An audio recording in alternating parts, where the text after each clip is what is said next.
Dollywood are awful proud of their engines, so much so that, well, we'd like to sound off a little bit. What do you say, folks? Would you like to hear that engineer play a tune on that Dollywood locomotive whistle? Okay, then. On the count of three, let's tell them to blow the whistle. Are you ready? 1, 2, 3.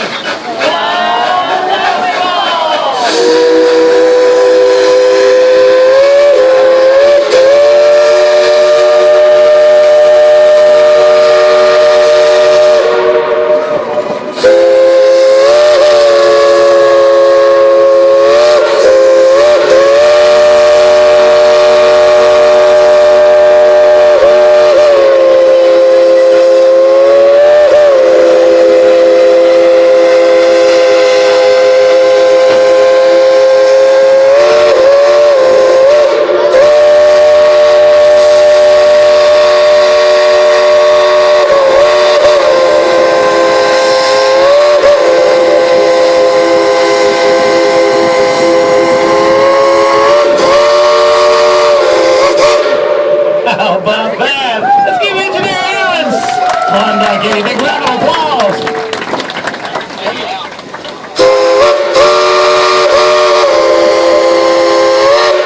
And that's Klondike Katie saying, thank you. Thank you very much. Now, if you look off to your left, some of you already have noticed at least a portion of the grapes